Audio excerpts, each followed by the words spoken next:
not a problem. Okay, sir. Okay, fine, fine. Right. And then we discussed about how the first basic program of a Python can be executed. And we have seen about how Python is used as an interpreter. We have discussed about the keywords, the identifiers, and how statements are written in your Python, and the variables, how the variables are used in the Python. And we also have discussed about a few operators. Probably yesterday I have done with arithmetic operators, logical operators, and relational operators. So in this session, I'm going to continue with one more operator, is that bitwise operator, right? So the name itself indicates that bitwise is where you are going to perform the operations on the bits. Okay. So I'll take a simple example. We have some of the bits which are available in Python. So again, and operator, bitwise and operator. So this is the symbol which we use, bitwise and operator, bitwise or operator, then bitwise not operator, then XOR operator, right shift operator, and left shift operator. So these are the different bitwise operators that are available in Python. The similar kind of operators are also available in your C or C++. So even in the Python, you have the same set of operators. We will take a simple examples and see how they work in Python as well. Okay. So let me consider two numbers. One is x equals to 10, and I'll take y equals to 4. And then I'm going to perform a bitwise AND operation. So I'll just print x. I'll just let me perform a bitwise AND operator, x and y, and we'll see what is the output that we are going to get. Right? So it is 0. So why it is 0? It is because, see, one thing in the Python that what you have to remember is it does not, see, when I say x is 10, it is a decimal format. So we know that the binary format of the number 10, that means 10 is a decimal number. When you convert your 10 into a binary format, the value will be in terms of 1010. Anybody has, if you are new how the conversion can be taken place, I can explain you. If you know this conversions, then fine, I'll go ahead. Anybody has any issues? Yes, sir. Not know about this. So when we You're not familiar with it. Okay, sir, fine. Not an issue. It's a very simple thing where yeah, the base number, see this 0 to 9 is the decimal format system. The combination of the numbers which is between 0 to 9 is a decimal format system. If you have only two numbers, 0 to 1, then if a number is represented only with zeros and 1, then this is a binary number system. And if the number is represented only with 0 to 7, then it is a octal number system. Then we also have one more number system called as a hexadecimal format, that is from 0 to 9 and A to F. So basically it is from 0 to 15, but from 11 to 15, we don't represent them as 11, 12, 13, 14, 15. Rather, we represent as A to F. That means, 10 to 15, not 11 to 15, it is 10 to 15. So the value of A is 10, the value of B is 11, and so on till the value of your F will be 15. So this is your hexadecimal format. So these are the different number systems which are available. What we call it as basically we call them as a data representation of your computer. So your computer can understand in terms of a binary. Basically it understands only in terms of binary, but you can still have the different number systems. We always interact with the computer in terms of a decimal number system. And we also have two more number formats. One is an octal number system. The other one is hexadecimal number system. So here, when I have 10 is a binary number, decimal number. When I take 10 is a decimal number, its base number is 10. When I have, say for example, 83 is a decimal number, then I have to represent this with a decimal number. Then if I would like to represent any octal number, directly if I say 35, By default, the 35 will become a decimal number. But when I say an octal number, the range of the values should be in between 0 to 7. It is a combination from 0 to 7. So it is something like you are supposed to represent it with 8. So 95, this is an invalid octal number because 9 does not comes between 0 to 7. So now 35 is a valid octal number, and the same thing holds good for all these number systems. So we have a provision where we can convert our binary number, your decimal number system into a binary number system. I will quickly show you one of them with the shortcut method. We have a method called as 8-4-2-1 method. Okay. Say for example, my number is 15. My decimal number is 14, right? So if my decimal number is 14, I would like to convert this into a binary number. Now, if you add some of these numbers, it will give you the resultant as 14. So if I add 8, if I add 4, and if I add 2, then the sum is 8 plus 4 plus 2 will give you 14. So I should enable these numbers. So this is 1, 1, 1. We have not taken this for performing an addition operation, and I'll retain this as 0. So now the binary equivalent of 14 is 1, 1, 1, 0. I'll quickly take one more example here. If I need 9, 8, 4, 2, 1. So which are the numbers that I would like to add? I would like to get 9. I would like to add 8 and 1. So these two numbers has to be enabled with 1 and 1, and rest of the numbers are not taken for addition. So we will retain them as 0 itself. So the binary equivalent of decimal number 9 is 1001. Viresh sir, clear? Yes, understood, sir. Understood. Okay, sir. Right. Thank you, sir.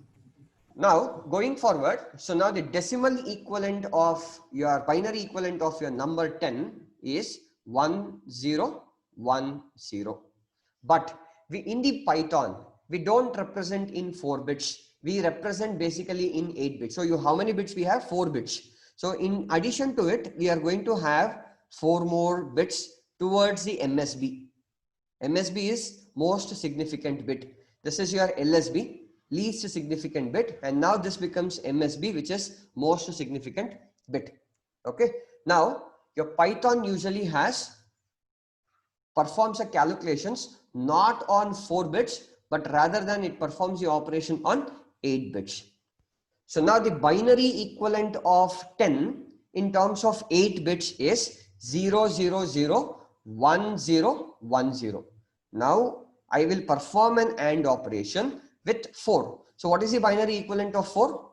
So if I take 8421, the binary equivalent of 4 is 0100. So 0100, and again the rest of the digits are set to zeros. Now AND operation. We have seen according to the AND operation. I'll just rewrite this again so to have more clarity. 0, 0, 0 and 0, and then we'll go with 1, 0, 1, 0, then 0, 0, 0, 0, 0, 1, 0, 0. So this is your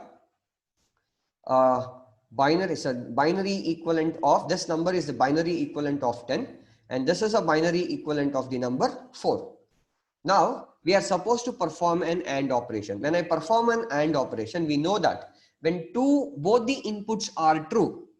So this is one input. We have to start from LSB, from this point to this point.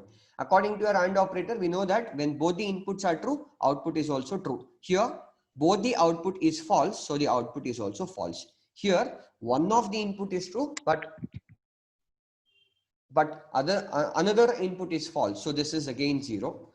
This part is again 0, and again this is 0, because my answer will be true only when both the inputs are true, right? So but here none of the options are with both the inputs do not have the true options here. So your output is 0. So now when you perform, if you just look at this, when you perform an AND operation with 10 and 4, your resultant is given as 0. Okay. Now, then going forward, let me perform an OR operation here with the same values. Print X vertical bar. So this is a vertical bar. Y, which what we call it as X or OR, X or Y. Now you got the answer as 14. So why did we get the answer as 14?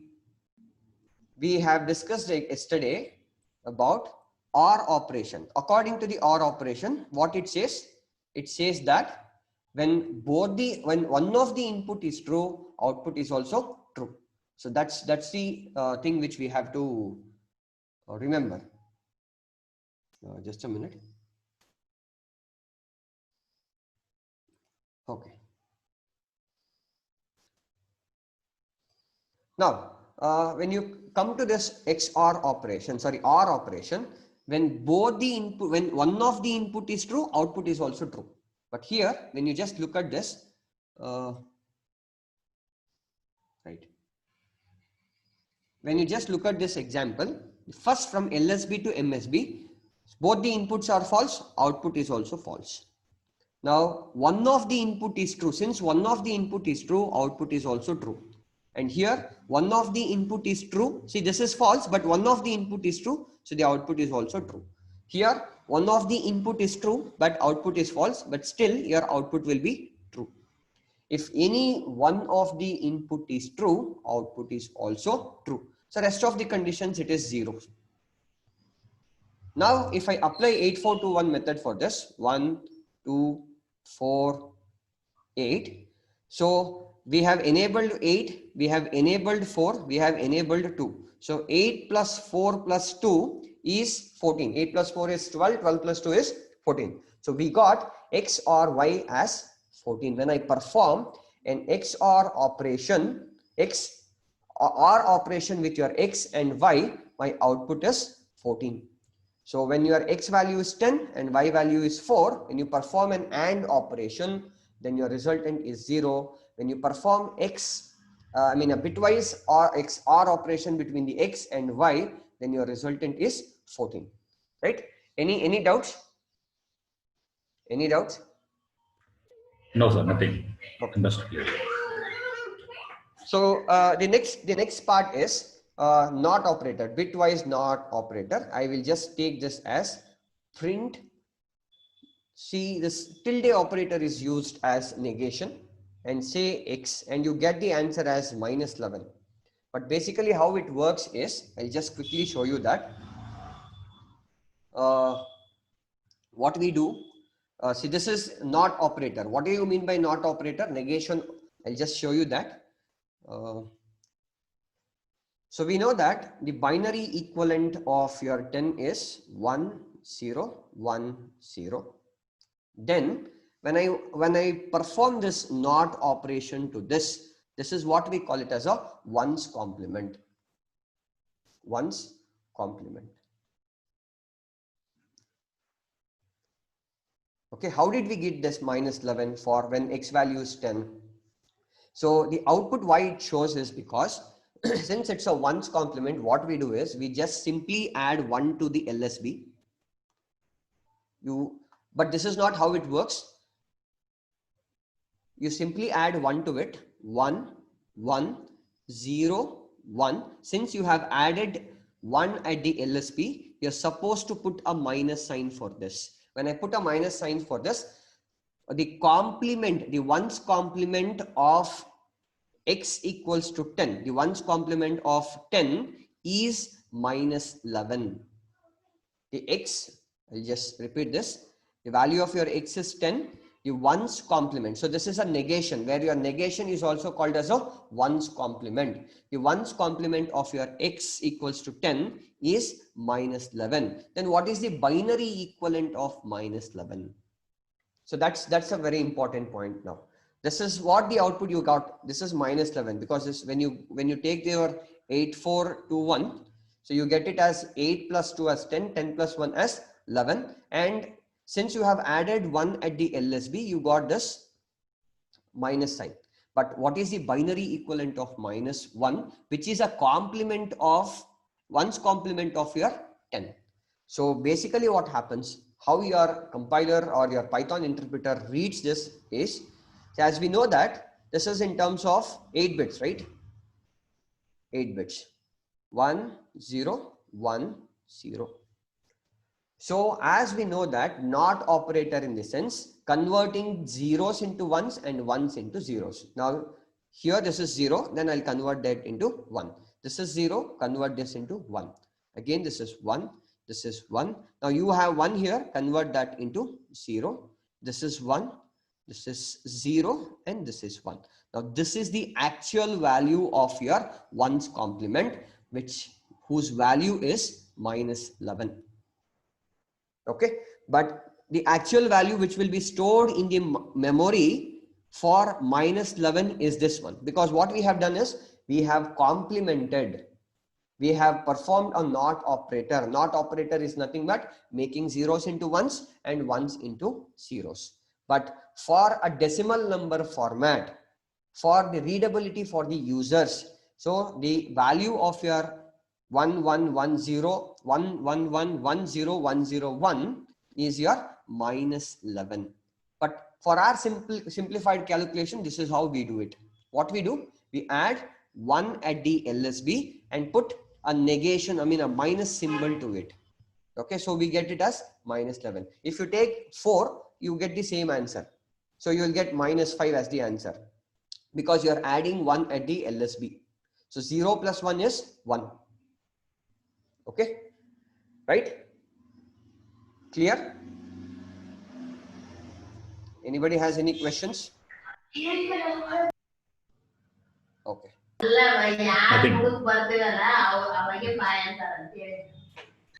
Then the next part what we have to see is your XOR operation. So according to the XOR operation, one of the inputs, if I take X and Y and 0, 0, 1, 1, as we know that 0 is represented as false and 1 is represented as true. Rather than writing it as true or false, I have written it as 0 and 1, and Y value is 0, an alternate form. Okay, when I perform XOR operation, exclusive OR operation, XOR in a sense, it's an exclusive OR operation. When I perform an exclusive OR operation between X and Y, according to your XOR operation, it says that one of the inputs should be true, the other output should be false. In that case, your output is true. See, one of the inputs should be true and the other input should be false. In that case, your output is true.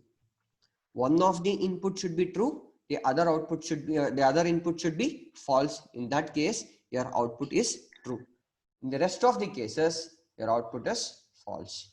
So this is your XOR operation. Okay, so now we will perform an XOR operation here.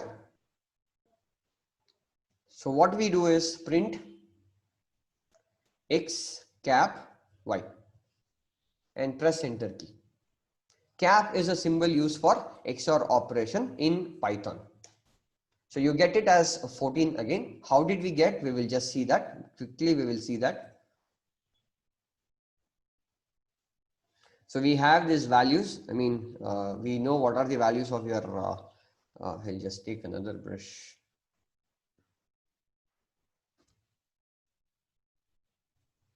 Okay. So 0, 0, 0, 0, because it works in 8 bits, you should write it in terms of 8 bits. 1, 0, 1, 0 is the value of your 10, and then 0, 0, 0, 0, 0, 1, 0, 0. So now what it says, one of the input should be true, the other input should be false. So the output is true. One of the input should be true, the other input should be false. See, your output is true. One of the input is true, the other input is false. Then your output is true. In the rest of the cases, it is false. So now what is your output you got? It's 1, 2, 4, 8. So 8 plus 4 is 12, 12 plus 2 is 14. So XOR, when you perform an XOR operation between 10 and 4, a bitwise operation, then we get it as 14. Okay, then we have two more operations. One is the right shift operator, again the left shift operator. So how should I perform a right shift operator? This is how we write it. So basically what we do is we take again 8 bits. You are not supposed to take it as 4 bits in Python. You are supposed to take it 8 bits. So 0, 0. So what I do is I have to perform a right bit operation. What is my X value? 10. 10 right shift 2. It means that shift 2 bits towards the right side. Shift these 2 bits towards the right side. So 0, 0, and then we have 1, 0, 1, 0. Perform a right shift operation. Okay. Now I'll just put a box here. I'll just quickly put a box.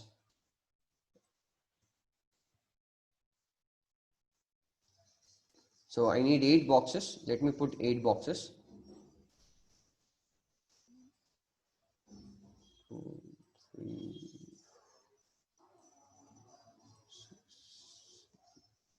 8. Okay. So this is what I have. So now let me write these binary numbers in the box. 0, 0, 0, 0, 0, 1, 0, 1, 0. Right? What are we trying to do is we are given an instructions to shift from LSB, to shift towards the right side. How many bits we have to shift towards the right side? 2 bits. So this 0 will come here. I mean, this 0 has to be shifted towards the right side, and this 1 has to be shifted towards the right side. That means when I shift both of these towards the right side, these two will be eliminated from the binary numbers. I mean the binary digits, the set of binary digits, that what we do is we are going to shift it towards the right side. When I shift it towards the right side, it goes out of the memory. When it goes out of the memory, here you will have, see, you're going to, how it shifts is, I'll just quickly show you that. So shift your 0 here, 0 will be here. And now your 1 has to be shifted here. Your 1 comes here, and your 0 has to be shifted here, and your 0 has to be placed here. This 1 has to be shifted here, and 1 comes here. This 0 has to be shifted here. This is what we have. What we are doing is we are trying to perform a right shift operation one time. Okay. Then this bit will come here. Sorry, this should be 0, not 1. This should be 0. And this bit will come here. Then this is going to be 0. And this bit will be shifted here. And this value will be shifted here. And this will be shifted to this block. And value will be 0. Okay. We have performed this shift operation only once. Once this bit is shifted towards the next box, now this box will become empty, because this number, whatever that we had, was shifted to the next number. So what we have to do is we have to replace that with 0. We have to replace. Once the box gets empty, we have to replace that with 0. That means we have shifted all the bits towards the right side one time. But it is asked that we are supposed to shift it twice. We are supposed to shift towards the right side twice. So now what I have to do, I have to shift it again. To shift it again, this will go out of the memory. So 1 will be here. So this 0 will come here. This 1 will come here. And this 0 is going to come here. This 0 is going to come here. And this 0 is going to come here. And this 0 is going to come here. And this 0 is going to come here.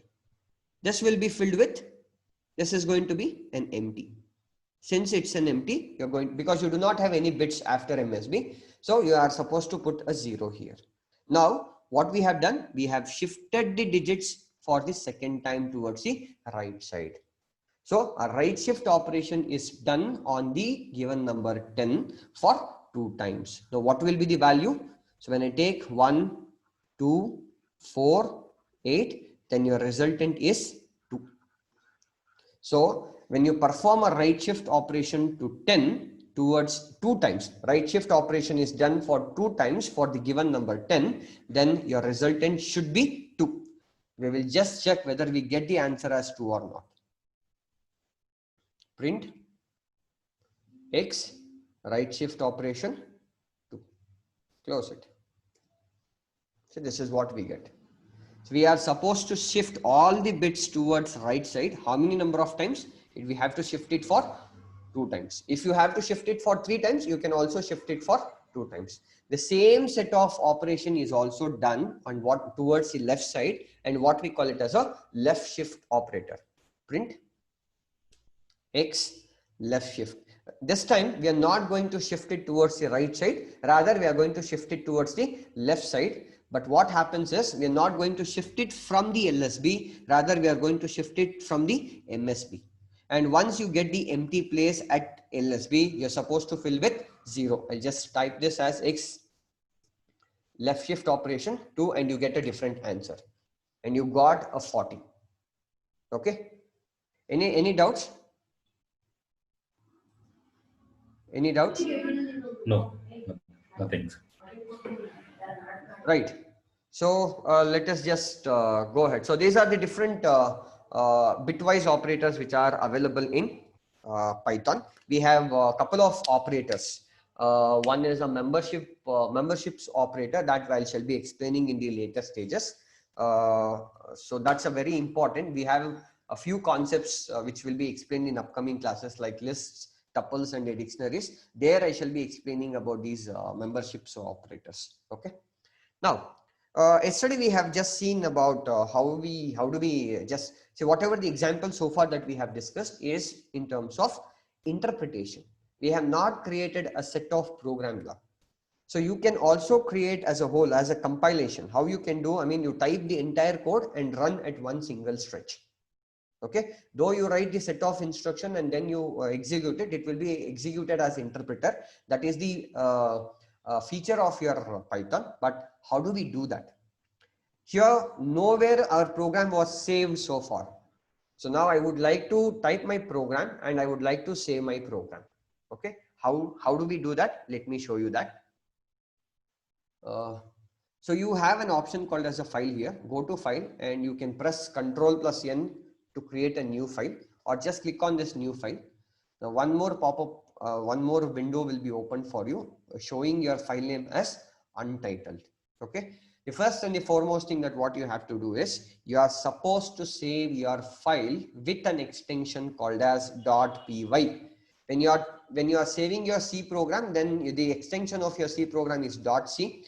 When you are saving your C++, the extension is .cpp. When you're saving your Java file, then the extension is .java. Like that, the extension of your Python to save your file is .py. So you save your file. Until unless you don't save your file, your program will not be executed. Okay. So I'll just quickly type a program here, which we have discussed. But before that, what am I going to show you is, yesterday we have imported, I mean, math, import math, right? And I'm going to print what is the value of your pi. How do I print it? Math.py. This is what I'm going to print. Now what I am going to do is I'm going to save this. Press Ctrl+S to save your file and save wherever the file that you needed. I'll just save it here. I'm going to make it as pi value. I'll give a file name as pi value. By default, it will save your file as .py itself. Then just click this, your file will be saved, and press F5. Function key F5 is the shortcut to run your. Sorry, am I the only person who's not able to see the screen of the new file? You're not able to see anybody? The new file?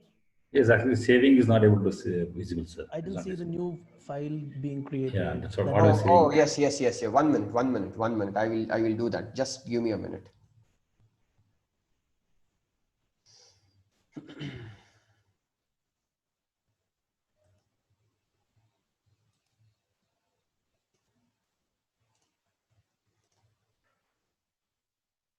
Okay, can everybody see now?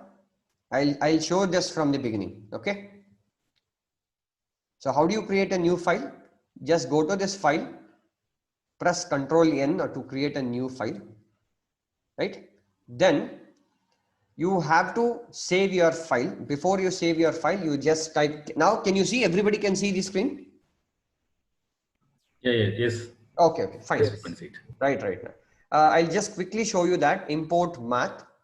And I would like to print the value of your pi value. Pi is an inbuilt value which is available in the Python. Then print math.py. So you save your file by pressing Ctrl+S. Okay, you can save wherever your file is located. I'll just say Python. So I'll just type the value as pi value and save the file. Your file is saved successfully. Now to execute your file.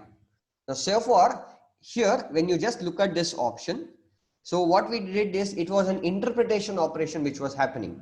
Each line was typed and it was executed automatically. But here in this scenario, this is not the case. We are not getting any output here. Now we are writing a set of instructions in one single window and we are trying to execute it. Okay. So function F5 is the key which is used to run your program or execute your program, or you have an option called as a run here. Just click on run module. Once you click on the run module, you can see on the screen. Okay. So this is the value of your pi, which this was the program which we created, right? And this was where your output is displayed on the screen. Okay. Now, any doubts? Any doubts in creation of the file? Okay. So yesterday I did with online gdb.com. Yes. So how about that? Which one is better?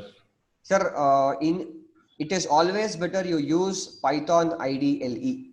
I mean ID, whichever the file that you have installed yesterday. If you have installed this, that's the best option. Okay, the same set of operations are also performed on the IDE. I just wanted to show you the alternate form where you can also execute your Python.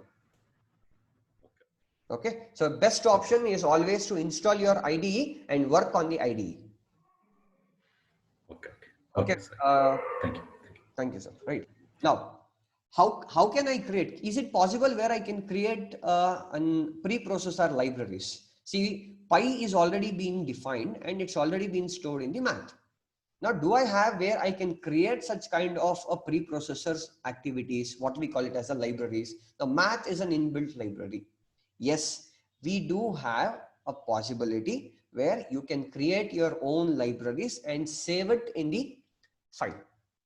So how can we do that? I will quickly show you. So I'm going to make use of, I'm going to set a value of pi itself. Constant, your pi value is always a constant. So whenever you are naming a constant, make sure that you name your constant to differentiate between the variable name and the constant name.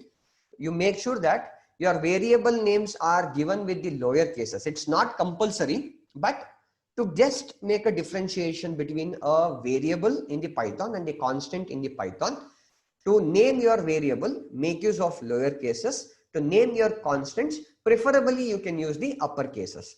So we know what is the value of your pi. Pi value is 22/7.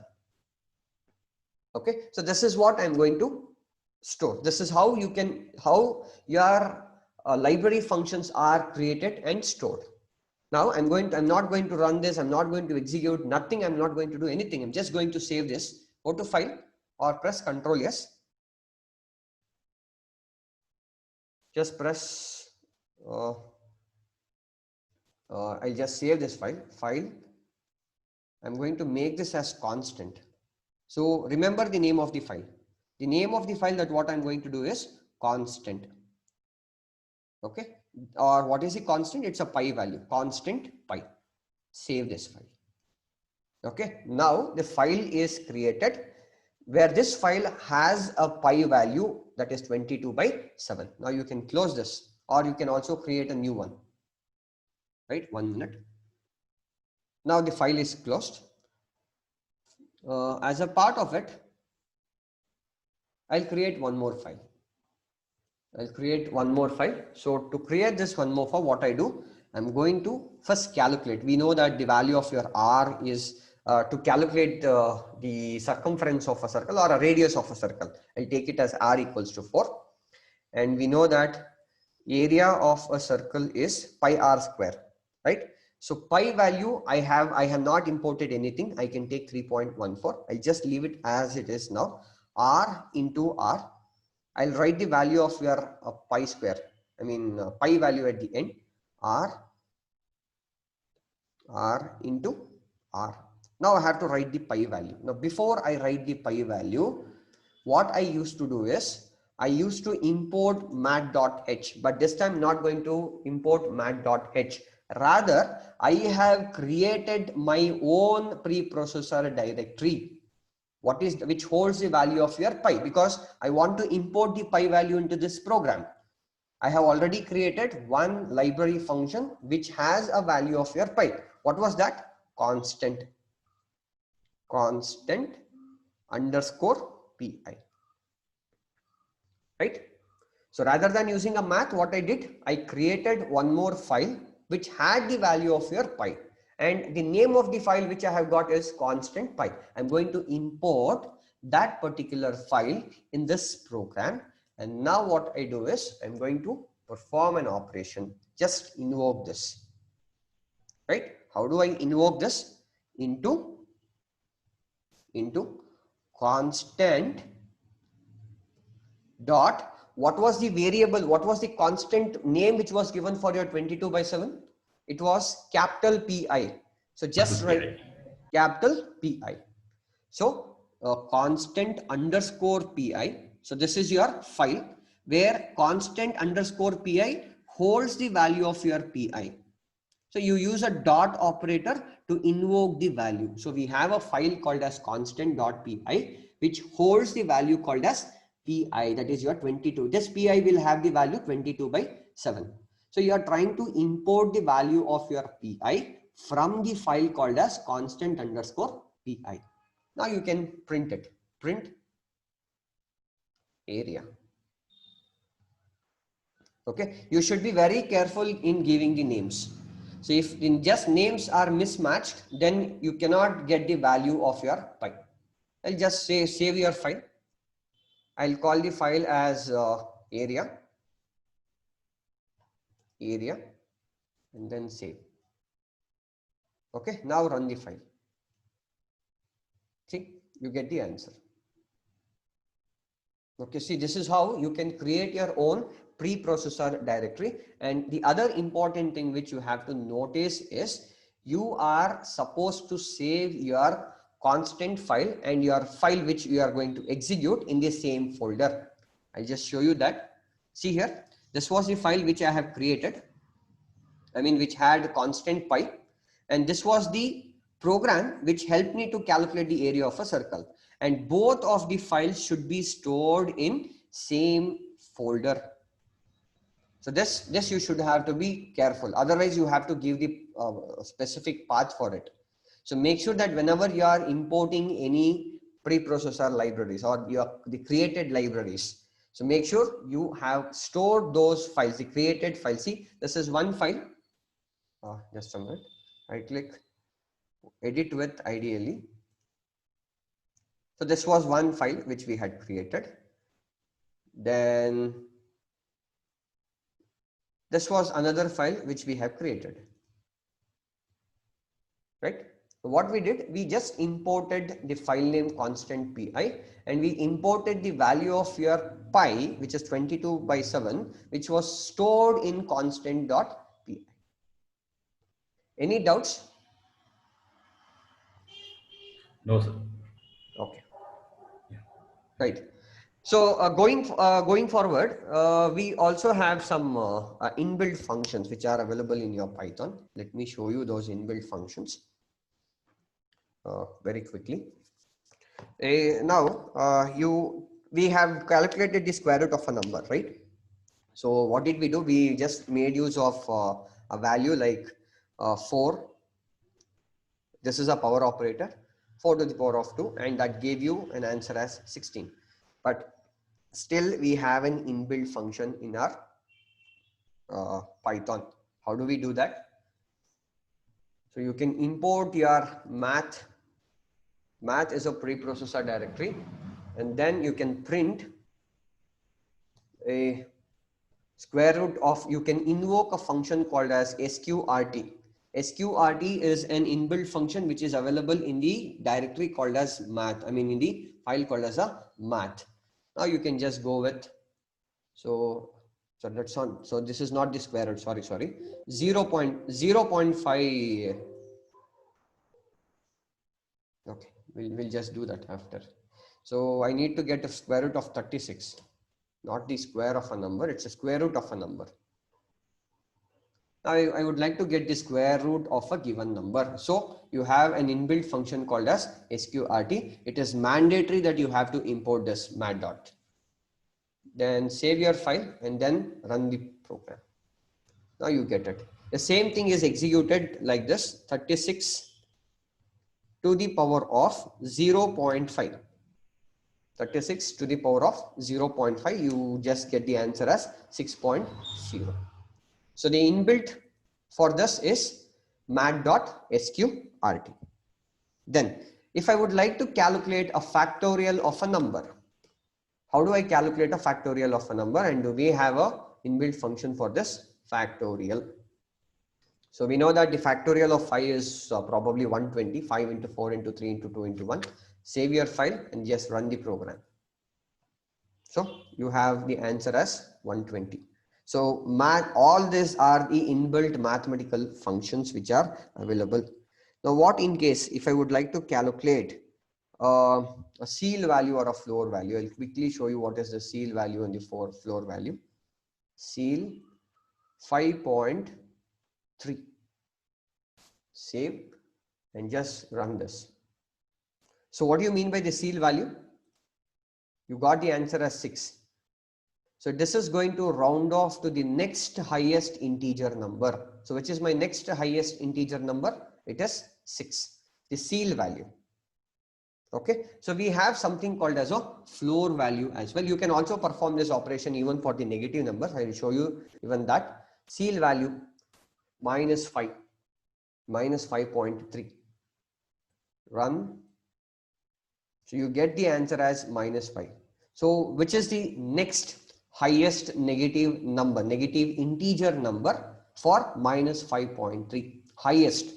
So the next highest negative integer number is minus 5.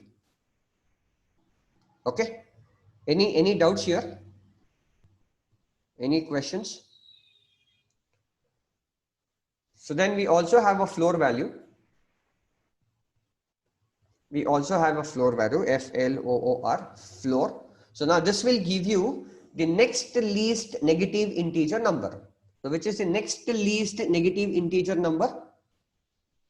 Any answers? What will be the answer? No, it's a negative number. Negative number. It should be minus 6. Minus 6. Minus 6. It will be minus 6. Exactly. So when you just run this, you get it as minus 6. Okay. The same thing holds good even for your positive number. So now the answer will be 6 because it's for a positive number.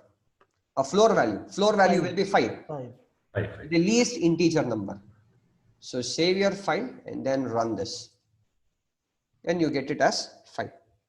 Done. We something called as an absolute value. What is that absolute value? I'll show you that. Let a value is minus 5. And I would like to print an absolute value. What is that absolute? ABS minus 5. Sorry, A. Close this. So what it does, it converts a negative number into a positive number, an absolute value. The same operation is also done for using your math function called as FABS,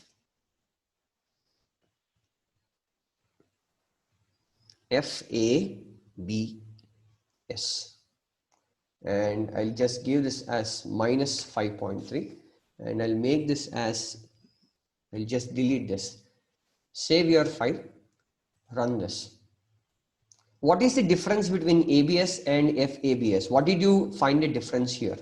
ABS and FABS. What was the difference that you found? Well, including decimals, you may get in this. In ABS, it is an exclusively for an integer number, right? It's an integer. For F, here F represent float. Yeah. Float absolute value. So it can also get you for minus 5.5 and just run your file. Then you get it as 5.5, but it's in a positive value. Okay. Next, there is something called as a truncate. We will see what you mean by a truncate here. ERUNC is an inbuilt function which is available in math. Save your file, just run this. So what happened? What did you notice? What did you notice?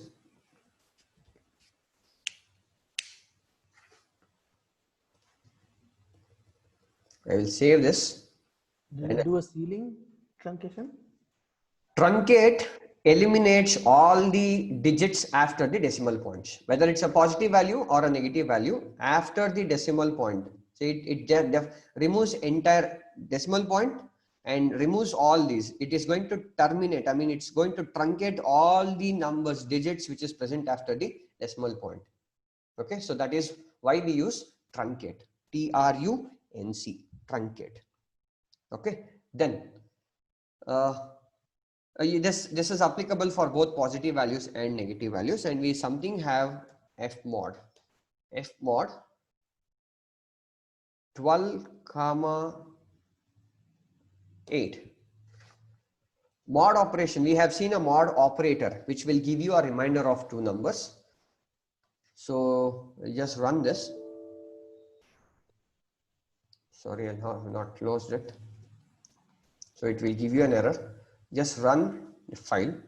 Now that will give you the reminder of 12 and 8.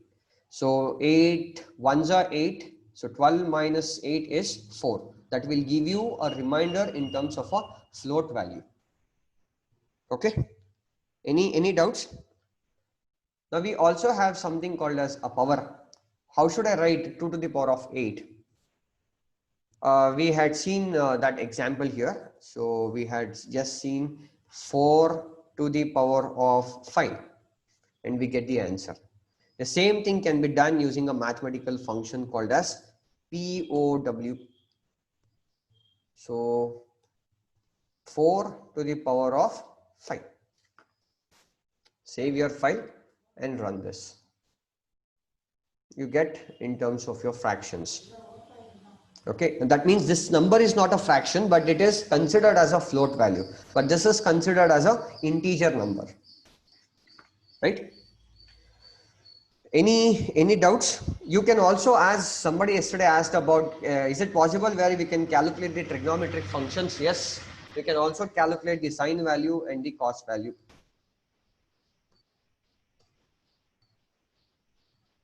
Save this. And probably that will not be in terms of degrees, it will be in terms of radians, and whatever the value that you are giving, I mean showing is in terms of the value 45, that whatever that you have given is not in terms of a degree. It's not 45 degree, it is in terms of a radians. Okay, in later stages I will show you how degrees and the radians can be converted. So this 45 is not in terms of a degree, it is in terms of a radians. And you also have, in place of sine, you can type it as cos, you can type it as tan, you can type it as cosec, you can also type it as secant. So all these are the different mathematical functions which are available in the library called as math. Now to go, I mean, if you would like to understand more about the inbuilt functions, you have option called as an help and type it as math. Just click enter. Then it will just give you an instruction here. Just double click on this. It will give you various inbuilt mathematical functions which are available in the Python compiler. We have a command, we have a statement called as a help. Within the parenthesis, type the keyword. That's your math is what I needed. I would like to know more about my built-in module math. So just type help and math. Then it will ask you to squeeze if you would like to see the rest of the contents. Just double click on it. You'll be able to see all these contents. Okay, how it is used, what is the function of each of them, everything is available here. Okay. Any doubts? Any questions?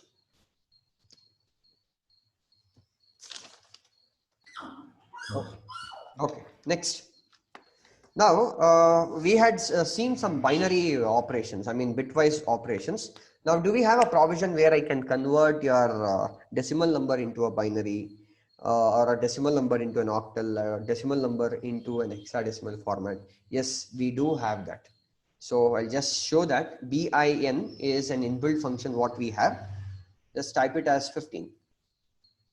Once I type it as 15, it should give you an answer as 4 ones, 1 1 1 1, because 15 is a decimal number. When you convert that 15 into a binary number, it will give you 1 1 1 1. You'll just press enter key. You can see 1 1 1 1, and these two, this is a 0 and followed by B represent. The number is represented in a binary format.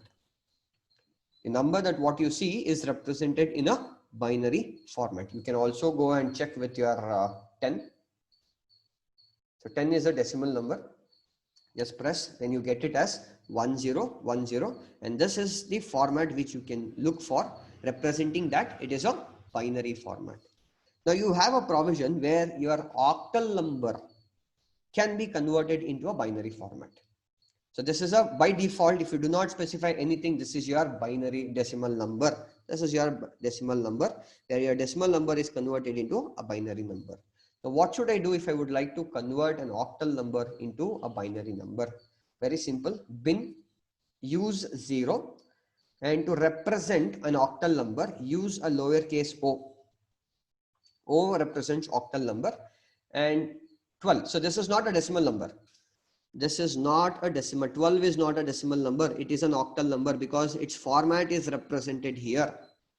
Now you press this enter key. Now you will be able to get this as 1010. Any idea how did you get this 1010?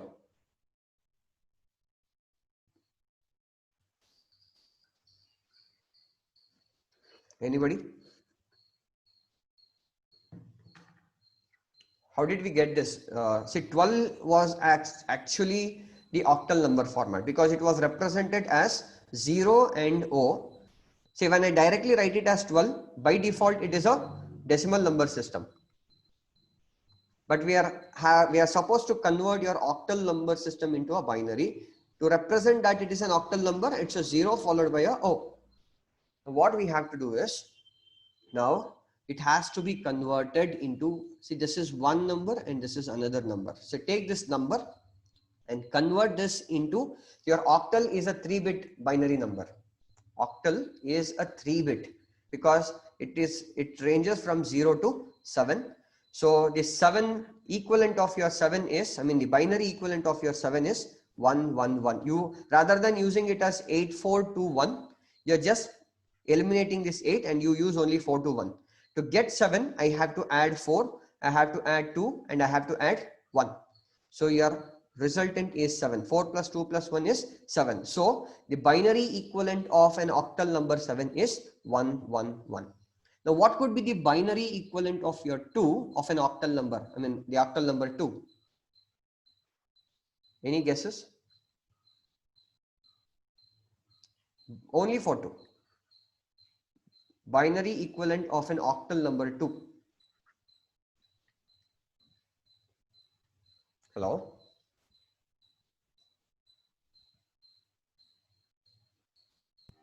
It's 010. It is just 010. Yes, it is 010. And the binary equivalent of an octal number 1 is 001. So they have eliminated this. This is not there. They have taken only these numbers. Right? So that's what the output you get, 1010. Right? So very similar to that. You can also convert your hexadecimal number into a binary number system. Bin, then 0, X is what we represent. X is the value that which we represent. And I would like to take 23, 23 and press enter key. Once you press enter key, that will be converted into an hexadecimal. I mean, a hexadecimal value 23 is converted into a binary number system. Now this is going to take, octal is going to take a 3 bits, but your hexadecimal number is going to take a 4 bits. Okay. So this is how you convert a decimal into a binary, an octal into a binary, and an hexadecimal into a binary. In the same way, you can also convert your octal number into a binary, your octal into an hexadecimal. I mean, your decimal can be converted into an octal. I'll just show you. Oct is the inbuilt function what we use. Now this is going to convert your decimal number system into an octal number system.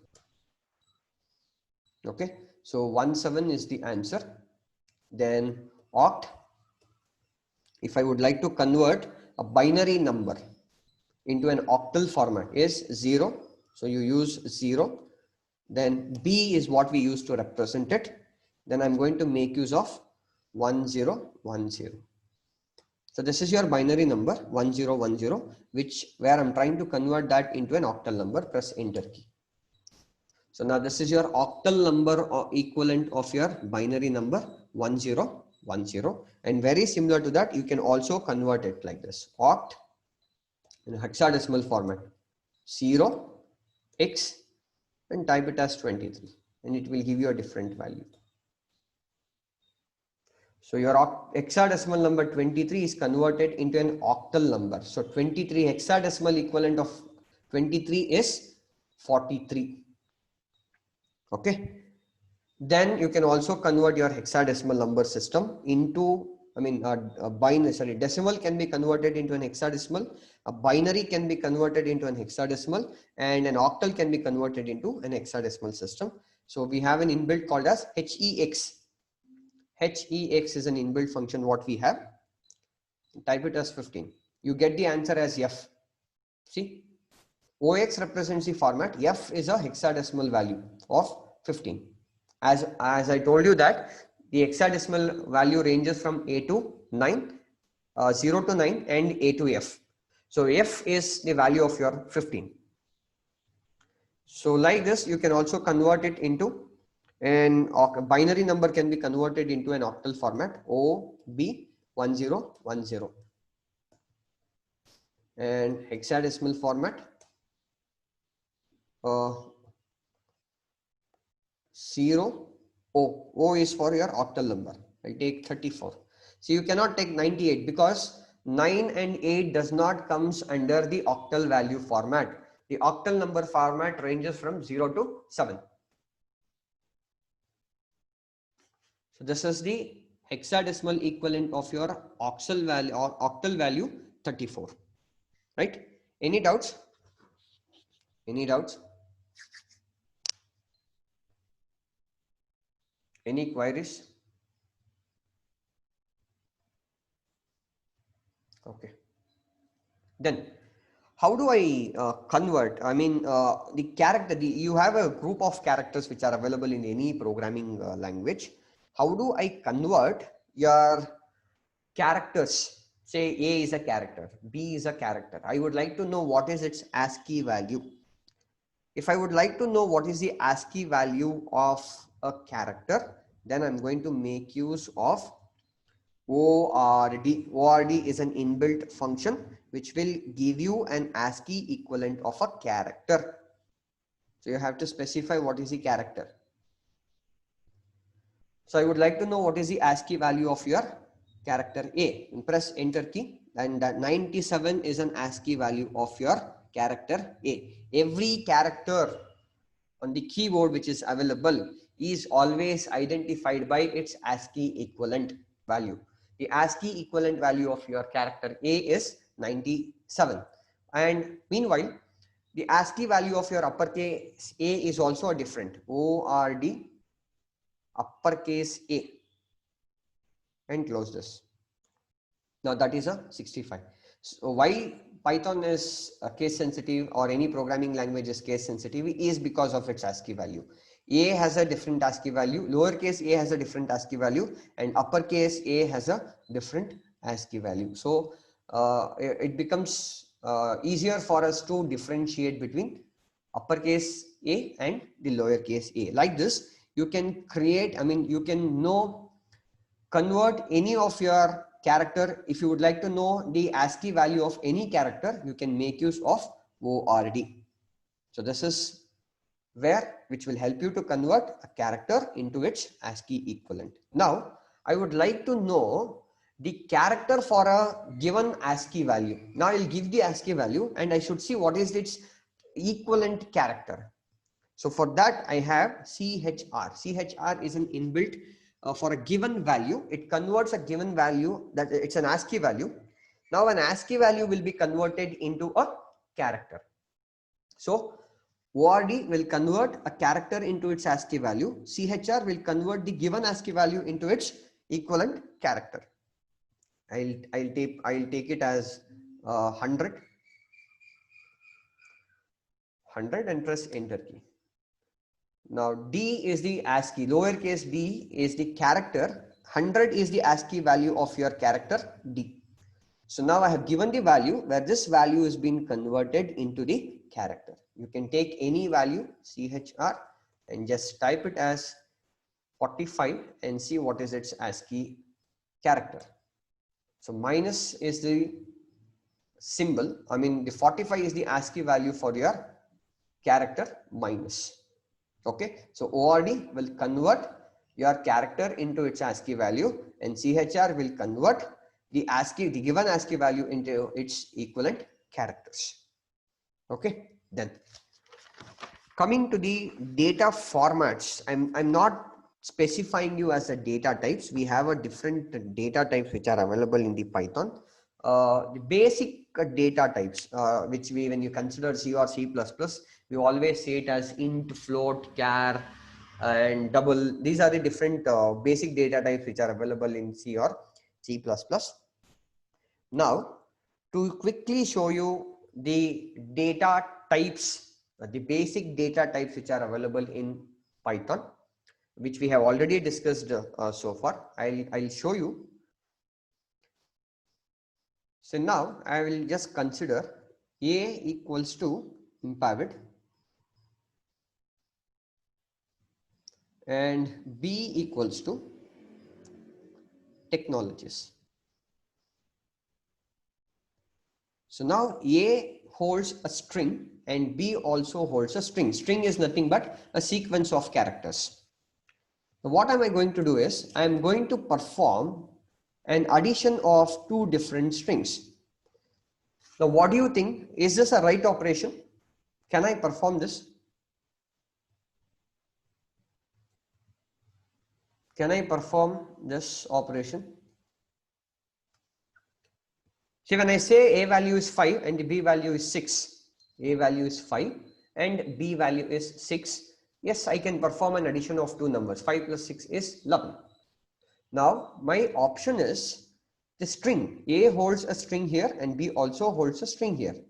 Now, is it possible where I can perform an addition operation between two different string variables? Other programming languages not possible, like C, C++ not possible. Okay, but in C++ we can do it with plus operator. What we call Plus it? operator, when it is overloaded, we can do it. Yes. But C, it is not there. Only we have to make use of a string copy or string cat function should be used and combined. Here we have a possibility where it literally performs a concatenation operation. When I say A plus B, it's going to perform a concatenation operation. Concatenation is nothing but joining of two different strings. Strings are nothing but it's a sequence of characters. Now you can, if you would like to join two different strings, you can directly make use of a plus operator, and now it performs an addition. It's not going to add two different strings here, but this is going to concatenate two different strings, join two different strings. See, Impavid technologies. Now, Impavid and technologies are merged together. They are joined together, and you can directly perform a concatenation operation between two different strings. okay, using a plus operator. Now, going forward, let me take another example here, 15, and B equals to 16. Print A plus B. Now, what could be the output? 1516. 15? It's in quotes. 15? 16. Okay. Why? Because 151. Quotes. Yes, They are the because strings. now they are defined as a string. Now it's not going to perform. Now 15 is not identified as a number. It is not identified as a value. Since it has been enclosed within the single quotes, it is considered as a string. So once it is considered as a string, certainly it is going to perform a concatenation operation. So just press print, then it's going to perform 15 and 16. Okay. Now we will understand the type conversion formats in the Python. Okay, so as we know, what is a type conversion? Type conversion is a method of converting one data type format into another data type format. How do we perform that conversion operation? I mean to say, one data type format can be converted into another data type format. So we have two different types there: implicit type conversion and explicit type conversion, which is available in both C as well as in C++. And you can it is also available even in the Python, but it's in a different manner. Before I take up the type conversion method, I'm going to show you how do we identify what is the type of a variable. What is the value of your variable? Quickly, I will show you that. I'll type A equals to 5, B equals to 6.3, then C equals to NCM. I'll take it as empowered. Then D equals to true. This is what I'm going to do now. Then there is also a provision where you can store a complex number. Let me check with that if it just shows or not. So this is what the different types of variables I have: an integer, a fraction, a string, a bool type, and a complex number. Let me print it. Print A. I'll copy and paste it. So this will be B. This will be C. This will be D. And this will be E. Right? But what was my intention? My intention was to know what is the type. We have a function called as a type. We have an inbuilt function called as a type. So you make use of this type to identify what is the data type of that particular variable. See, the data type of a variable always depends upon what value that you are going to assign it for it. Okay. So again, this will have type. Type is a keyword or an inbuilt function which is available, which you can use it to know what is the data type of a variable type.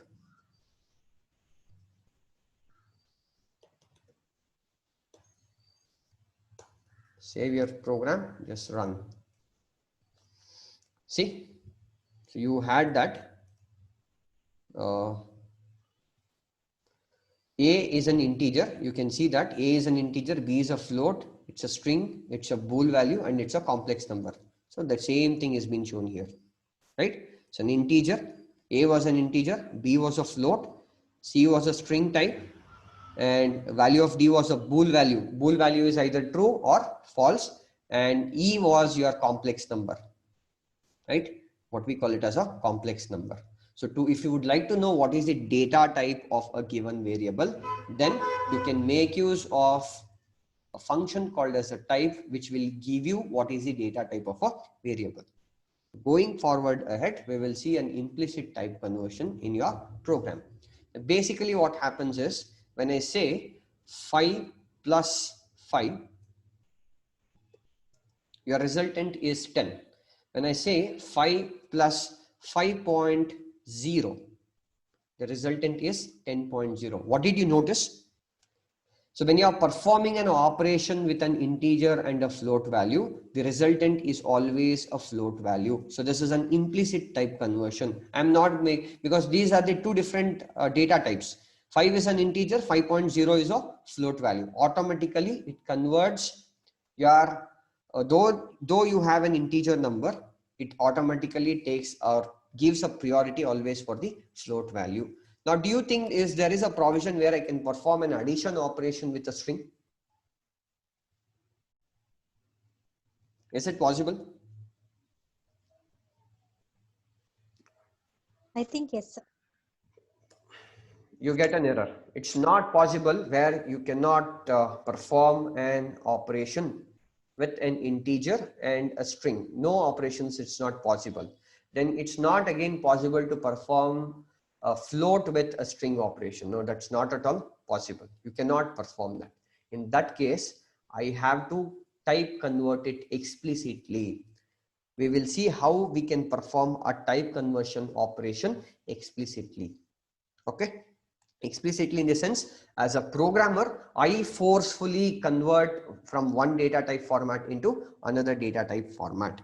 I will quickly show you one of the example here. Right. Say you have A equals to 5 and B equals to 6, but they are not the numbers. They are the string values, but still I would like to perform a addition between this 5 and 6. I'll show these two different options here. I will type this program here.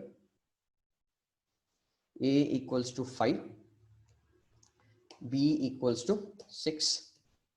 Then print, just notice the difference, A plus B. This is going to concatenate, perform a concatenation operation. And now I would like to perform an addition operation. To perform an addition operation, since 5 and 6 are integer formats, I have a keyword called as an int. So you are converting your A, which is a string, into an integer format, plus convert your B in an integer format. So A is converted, which was a string. Now it is converted into an integer format, and B was a string, which was converted into an integer format. Now you perform the operation and look at the difference between this statement and this statement. See, the first one was a direct operation which was performed on a string.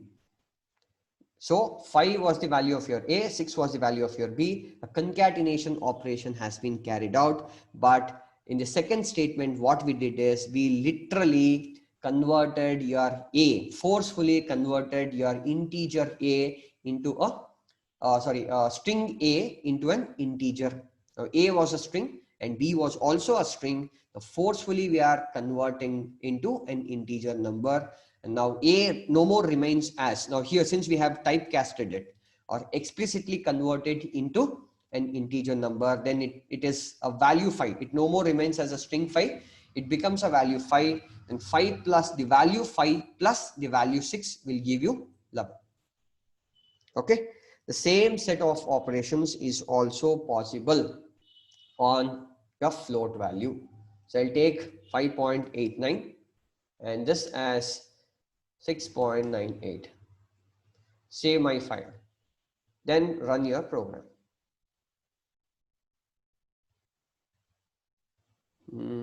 We had some problem. Let me check that. Sorry, the data type should be changed, right? The data type should be float. We have to type convert it. I mean, an explicit type conversion has to be done. Float. Save it and run your program. Now you got it. See here, the first one was 5.89. The second one was 6.98. It was concatenated. As a string, it is concatenated, but the second one is you are converting your string format into a float value, and then you did the operation. Okay. Any doubts? Any doubts you have? No, sir. Okay. Then, if I would like to generate a random numbers, what should I do? Or if I would like to say, for example, now I'll take it as before going for a random numbers, let me take A equals to 5. and b equals to 6. So print a plus b, we know this is what operation it's going to do. And now we have something called as str. Now when you know what is the function of int and what is the function of your float, you can directly say what is the function of this one. What will be the output? 5, 6. What is first one? First one, we have two print statements here. First one 11, second one 5, Yes, 6. yes, exactly. The first one will be 11, second one will be 56. It is because you're converting an integer into a string. And same thing is possible to convert from a float value into a string variable. That's also possible here. Okay. Now, how do we generate a random numbers in Python? Say you are very familiar with your OTPs, one-time passwords. With a few, just a few lines, just 1 or 2 lines, you can create such kind of OTPs in Python, randomly generated numbers. So I have something called as import random. This is random is an inbuilt function what we have. So you use import random and just print random dot. So whenever you are using your inbuilt function, so it's mandatory that you have this, you import, which is a value that you would like to import from which library function. So my library function is your random dot rand int. Specify the range. Rand int is your variable. Specify the range of the value which you would like to. I'll specify the range from 0 to 999 or 4 nines. Okay. Save your file and just run your program. So it's not being closed. Save and just run. So each time it generates a random value which ranges from 0 to 9999. I will quickly do it here itself. Import random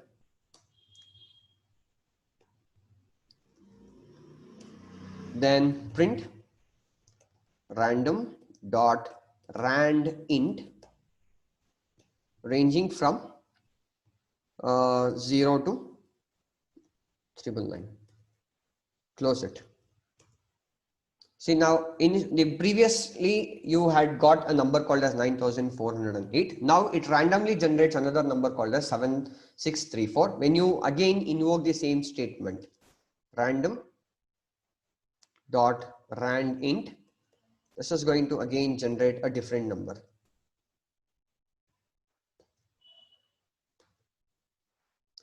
Every time it gives you a different number. So this is how your OTPs are simply generated. I mean, very easily generated using your Python with the help of your random numbers. Okay. Any queries? Any queries? Can it be used even for the strings also? Probably I don't see. This is an integer. This is an integer. Since it's an integer, you can generate a random number only for an integer. Characters, yes. Yeah, characters it is possible, but you have to write a set of codes. When it comes to, I mean, I would like to say one more thing. We had seen the conversions like bin, hex, and octal, right? Where your binary decimal was converted into a binary. Your decimal was converted into an octal. A decimal was converted into an hexadecimal. But nowhere we have seen where how did you convert your binary into a decimal, an octal into a decimal, an hexadecimal into a decimal number system. You don't have any inbuilt functions for that. You have to write a code for it. Okay. Right. Now, so far, whatever the operations that we have done, we usually have given the inputs. I mean, directly the values were assigned to your A or the values were assigned to your B and did it. But I have to give a values. Say in your C program, we make use to read a values for a variable through the keyboard. We make use of scanf. In C++, we make use of your cin statement. Now in Python, how do we do that? How can we read a value from the keyboard? So we have, yes, ma'am. No, actually that's what we are expecting since from Yes, 2 days now to take input. yes. I'll come to that. we have seen couple of printing options, but we have not seen, because unless you do not understand this type conversion methods, you'll not be able to understand this input operations in the Python. That is why I had delayed it in giving it. So just take A equals to, and you something have a keyword called as an input. Enter the value of A. Okay, close it. That's all. Very simple, right? Then print the value of your A plus A. I'm going to print the value of your A plus A, right? Now let us run this. I'll just give, I can also use a new line character here so that your input can be given in the next line, right? Enter the value of your A. Now I'll save the file and just run this. Okay, now it is asking me to enter what is the value of your A. I'll type it. Okay, just a minute. Okay, I'll type it as 5 and run. Now, what did you notice? Two inputs concatenated. What is the meaning of that then? Two strings are added, like I think. Yes, but what was the value which was given? It is 5, right? But 5 should be 10 actually, but now it is taking it as, I think, string or character. Very simple. When you use your input statement in Python, by default, it always stores any value that you have typed as a string. But default, the value of your A, you take B, C, whatever it is. By default, when you are trying to store a value into your variable, either it is a numerical, either it is a complex number, either it is a float value, either it is a string. By default, when you make use of your input statement to read a value from the keyboard, it always recognizes it as a string. Though 5 is an integer number, but it will not recognize the 5 as an integer. It recognizes as a string. Now it is required to make a type conversion. It is mandatory where we have to convert this into a type conversion operation. So that's why I was not showing you how we can take an input operation. Okay. Now A, see, this is by default, it automatically has taken the 5. It's not a value now. It remains as a string. So what it does, I have to type convert it using your int. Now this is an input statement to read an integer value and store the integer value into your A. Okay. So input is a function which will help you to read the value from the keyboard, and by default, it always stores a string, not the given values. Save it, then you run it. Now I'll type it as 7 and check what is our output. This is 14. Okay. Any doubts? Any questions? Any queries? Oh, how does it take strings also? No, like if you give A as some name and all that. You Also don't have to give anything. Any like That's then float it. Then how for a float value? Whatever the input that. Oh, okay. Yeah, it should be float only, right? It should be a float value, but you have to make use of a type converter. That's all. Float. Yeah. Yeah. Okay. Okay. So now this is an input statement to read a fractional value. So if you would like to store a string, you don't have to mention it anything here. Directly make use of your input and read whatever the values that you want. For an integer, it is float. Sorry, for an integer, it is int is the keyword which we use. For a fractional value, we make use of a float. Okay. So this is how a type conversion is so important in reading a values for a variable, right? So we will quickly take one simple program and we'll wind up the session for the day. Let me convert. I would like to perform an addition of two binary numbers. Two different binary numbers. I'll just type those. I'll just take it as n1 equals to, I'll use input,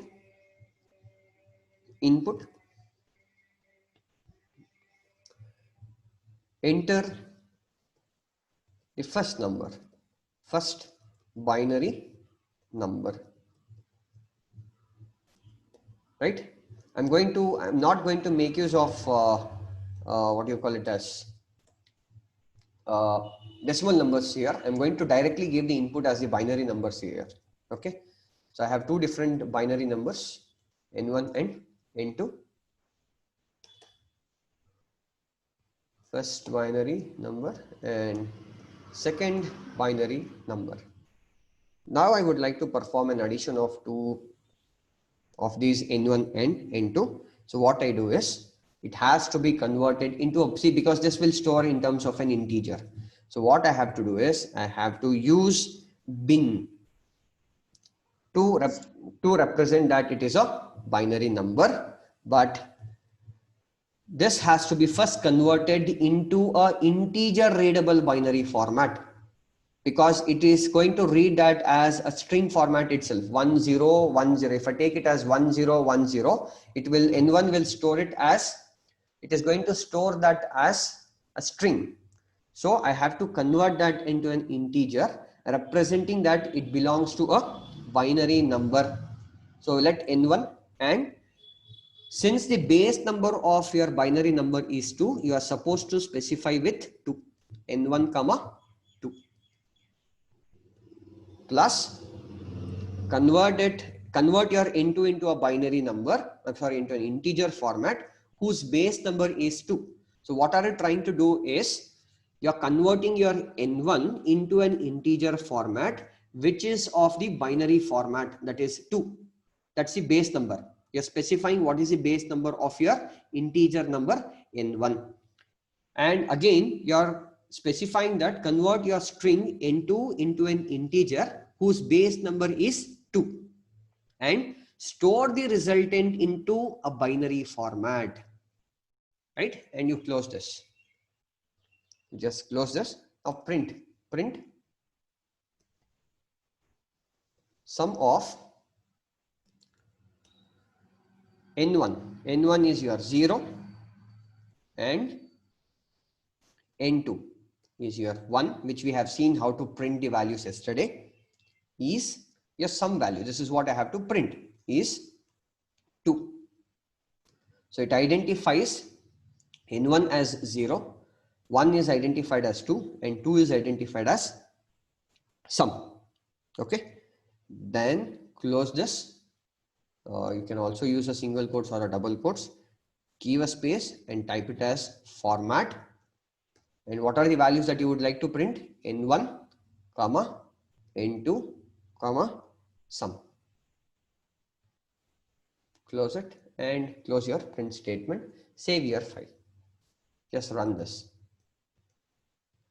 Now it is asking to enter the first binary number. Let me take my first binary number as 100 is my first binary number, and it is asking me the second binary number. I will take the answer as 0001. So this is 8, this is 1. Now I'll press enter key. The sum of 001 and 001 is, it is represented again in a binary number, that is 1001. Okay, any doubts? Any queries?